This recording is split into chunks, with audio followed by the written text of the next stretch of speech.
Is there anything in particular that two of you want to refresh on or mastermind on this morning? All right. I had an idea of, well, how do you refresh your mindset if you don't clear it before you go to bed, right? So if you go to bed with frustration or, name it, negativity, how do you refresh for the new day to like release that and totally like not have resentment about unresolved things from the night before?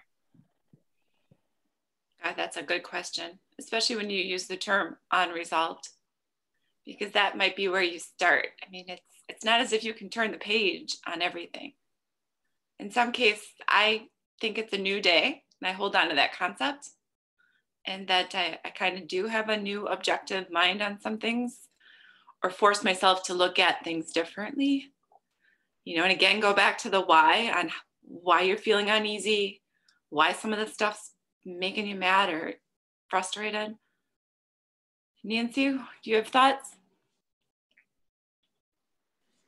Well, I like what you said about the new day, and I think some of it's what Becky's really good about taking her morning walk, and I just wonder if during her walk she could maybe tune in to that beautiful sunrise that I see behind her right now, and just and maybe just stop and breathe a little bit and breathe some of it out, and know that our differences are meant to be discussed, and it's a tricky thing. I use my PQ, come back to your senses, get grounded, and that's my number one go-to. And believe me, I spent a lot of time doing it myself yesterday. Yesterday was a really rough day. So yeah, how do you refresh? Well, and interesting, I did do a quick search this morning just on resetting my soul. Some mornings, some thoughts or terms come to mind, and I've been, trying to figure out what, where I want to go with some of these things that are bothering me and why I'm not realigned with my why. And some of these are very obvious, but nonetheless, it's always good to refresh ourselves with basics. And the first one is, reprogram your thoughts. So kind of going back to how are things serving you, and is that feeling good, and why not? And it does use some of that PQ training, okay, where's the gift in this? Or, why do I want to put up with this? Do I deserve to? Do I want to? And I know we're already over our time. We can come back to the other items that I pulled up, but Beck, you're in a great setting right now. You're outside. You can focus on your steps. You're grounded with the earth and the sunshine, and just take that all in. And sometimes clearing your head then comes back and gives you that clear focus to break down some of that stuff, that noise was hanging on last night. And maybe you'll have a better focus on how to navigate it today. Thank you, ladies. Love you. All right, ladies, we'll see you back at the top of the hour. Okay, breakout room.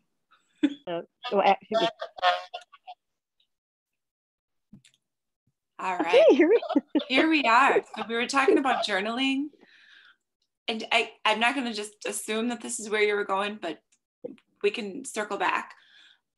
I get that by us journaling and using our OP monthly journal, it does give us all this space to just put our thoughts in words and capture, these moments and times, these highs and lows. And also too, I love that it helps me kind of pull myself together, like looking more at, okay, finances, holding myself accountable. So yeah, I love it. And I love the calendar. That's my biggest piece that I do use, Nancy. Yeah. Yeah. I love that too. And when I first started, I was really good at doing the VIPs, but I haven't done that as well. So our so because of our breakout room, the OPWP journal came up, and I made this connection for myself that I had like 4 different journals.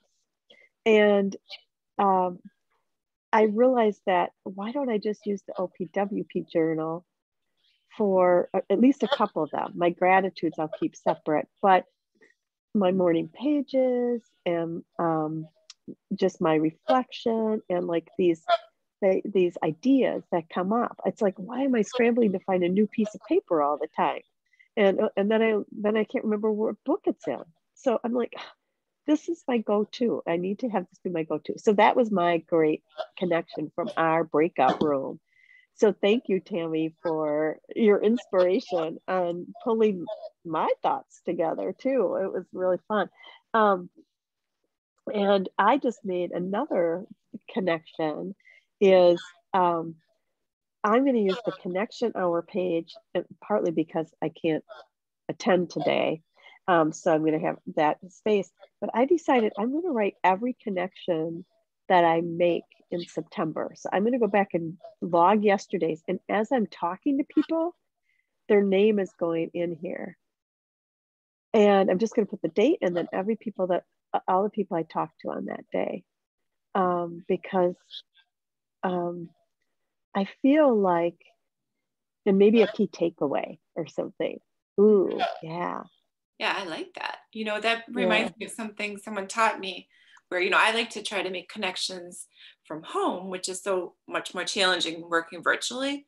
But I try to reach out to, somebody new from my team, somebody, that I had talked to on Monday or Tuesday, haven't heard from in a while. And I try to keep track of that. Sometimes it was with coins, like I'd keep some pennies in my pocket, pull them out. If I had any left at the end of the day, I thought, oh, there's 2 more people I have to talk to tomorrow. But I like that journaling and kind of putting it on paper. Yeah. Cool. Yeah. Hey, so we have some new faces here. Yay. So good morning, Terry and Foxy. What can we celebrate with you? Good morning. And we'll just go on. I know Kelly said she's looking forward to starting the day with courage. And yesterday we talked about, in our year-long program, we talked about our step 12, which is love. And one of the quotes that we talked about, and I may not say it exactly right, was that when you let love be your guiding principle in your life, when love becomes the guiding principle in your life, you have, you're willing to be vulnerable, you're willing to be strong, and you're willing to have courage. So I kind of would like to talk a little bit about love and courage. And it could be love for yourself, love for others, love for your work, passion for what you do. Just what about love do you equate with courage? So let's kind of open that little box up and think about how love allows us to be courageous. Wow. Yeah, I think that it definitely takes courage to love another person, because that puts you in a position where you can be hurt, right? I think it takes courage to love yourself as well, though, especially if it was something that you weren't taught to do, which very few of us ever were. And, to go against society or go against any kind of expectations that we have of ourselves that says that we need to put others first. And it takes courage, it takes courage to put ourselves first. It takes courage to take time out of our day to do things that fills our cup, or to give ourselves permission to be passionate, or permission to be creative, or permission to you know, go out in nature during the day, or whatever it is. You know, it takes courage to do that. And I think that we don't necessarily give ourselves credit for the amount of courage that we use every day to continue to expand our comfort zone, you know, expand our perceptions, to shift, to move, to grow. Wow. I understand so much of what you shared, Foxy. Like self-worth has been one of my goals, you know, I've been focusing on a lot this year. And there is that kind of that you get called out on it, you know, or as I give guidance, or, you know, try to encourage friends to give themselves a little bit more of that attention and self-love. I'm the minority. Like, well, wait, you know, that's not normal, or that doesn't feel right. So then I call myself into question, like, oh, is this, you know, for a moment I'll be like, is this really selfish? But I'm learning that I'm becoming more comfortable in this zone because I know the benefits of being there versus not. And the person that I, you know, I have to live with myself. And when I have successes, I get to celebrate them. But when I don't show up and I fail things in people and myself, then I have to live with that. So that resonates a lot. Yeah. Yeah. Well, thank you both. I believe it is. It takes great courage to put yourself first, to fill up your cup, and to say yes to you. I agree with both of you. Yeah. Well, our time is up and we can continue master. And last night in our year program, Stepping Towards Freedom, we did a quote about love, because love is our focus for this month. But the quote was, and I'm going to try to remember it. If you start each, this isn't exactly it, but if you kind of like filter your life through love, you let love be your guiding principle, then you're going to have the capacity to be more vulnerable, to be stronger, and to be more courageous. And so I kind of like to get the feel of what takes courage. I mean, how does love take courage? Love for yourself, love for others, love for, you know, passion for your business, whatever it is. What does courage have to do with using love as a guiding principle? So I just kind of want to open that up and see where that takes you, you know, in your thought processes or your heart processes, whichever. Yeah, I love it. I'll say that. So those three things: vulnerability, strength, and courage. Like that, I was the one that read that quote last night, and that's definitely what stuck to me. Is that for me, the love and courage? It is about being vulnerable, and the courage to say what's on your heart, to speak life to the things you believe, the things that you dream, and you know, kind of just standing in your own truth, loving yourself to know like it's your truth and what it is. So that was what was coming to me between last night and this morning. Yeah. Awesome. Yeah, great. Thank you for sharing. That it reminds me, so yesterday I posted on Facebook a quote that I found that said, vulnerability is the most authentic act of courage. And so having that, like, so all of this combining, all of this coming together, that vulnerability is the most authentic act of courage. To be able to say, okay, how am I vulnerable, and how am I vulnerable in loving? And that speaks very deeply to me, just in this last week, you know, with heart surgery and with Brian taking the load of everything, and how can I be more vulnerable with him to show him love? Like, how can I be courageous in that, So it speaks exactly what I need this morning. So wonderful. On purpose. Yeah, I think, well, our time's up, but I'd like to, when we come back, maybe explore a little bit more about what does vulnerability look like, feel like, and sound like, you know, if we look at that as an indication of love guiding guiding us.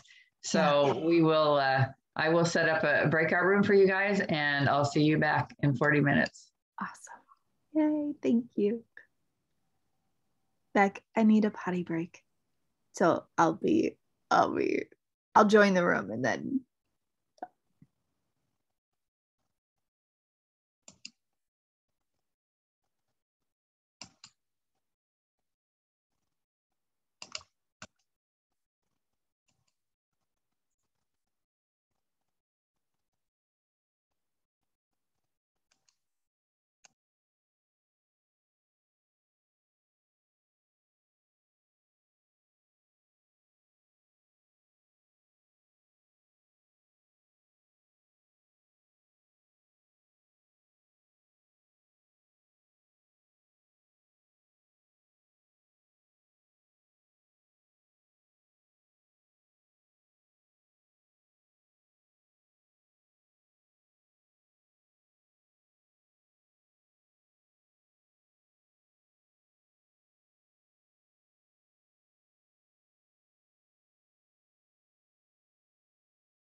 Go ahead and continue our discussion about courage to love and how that incorporates vulnerability, and maybe talk a little bit about that concept and that state of being vulnerable, and what's that have to do with love and courage, because we need to bring courage in there.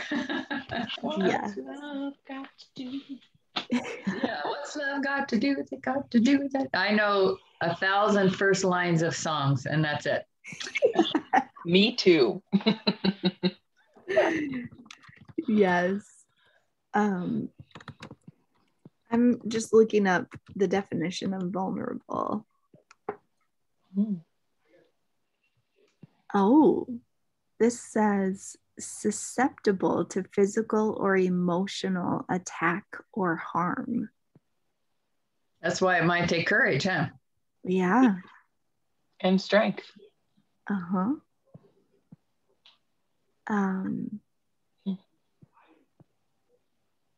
Yeah, so that like knowing that you could be hurt, you know, when you put yourself out there and you're truly being real and raw, you're truly being yourself, you're having the courage to say things, to do things, you could be hurt. Mm-hmm. And doing it anyways. Yeah. I mean, when you think about vulnerability and being hurt, you know, some of the fears that we have around that issue, for me, the biggest one is rejection. I mean, I really understand that feeling. Mm-hmm. And is something that keeps me from stepping out a lot of times is the fear of rejection. Mm. And when you put yourself on the line, whether it's, you know, just to say no to somebody because it's not saying yes to yourself, you for me, it's a fear of being rejected, that those people are going to think less of me, or they won't be my friend anymore, or whatever that rejection looks like. I think when we talk about self-love and saying yes to ourselves in order to fill ourselves up and be have more service to ourselves and others, it still comes down to me, that fear of rejection. And I probably have a million thoughts of how I can get rejected. Yeah. And that hurts. Just thinking about it hurts. Yeah. Yeah. Yeah, because I mean, when we go by life experience a lot too, right? It is that replaying, that reliving the moments when, you know, we did take a chance. We were vulnerable with someone and we got that pain in return. You know, it was the opposite of what we hoped for. That is the challenging piece of being vulnerable, is the opportunity that you can get hurt, and it can be great to be vulnerable because it will show other people that maybe opening up a little bit helps people understand who you are, and that you're a human being, and that we all have challenges, and that we can all choose to, you know, we can all choose. Yeah. And I think, yeah, it's the more often you practice it, you know, like we talk about practicing, the more you're willing to take that risk. Yeah.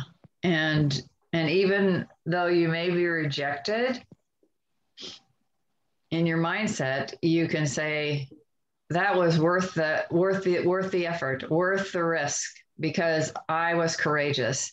And when we're courageous, it builds our confidence and our willingness to step out again. So it's like, maybe I'll get rejected. You know, I think of the old network marketing thing. You know, you can get rejected 100 times, but then you get to that yes. You know, it's that whole mindset that they, you know, preach from the stage of network marketing. It just, the courage to do it anyway, like you said, Suze. Yeah. It really gives us, then it builds our confidence that we can do it. We can be raw. We can be open. We can be our true selves. And even if it's not reciprocated, we did it, and we'll be more courageous the next time and more likely to step out. Mm-hmm. So it's building that muscle, you know, that courage muscle.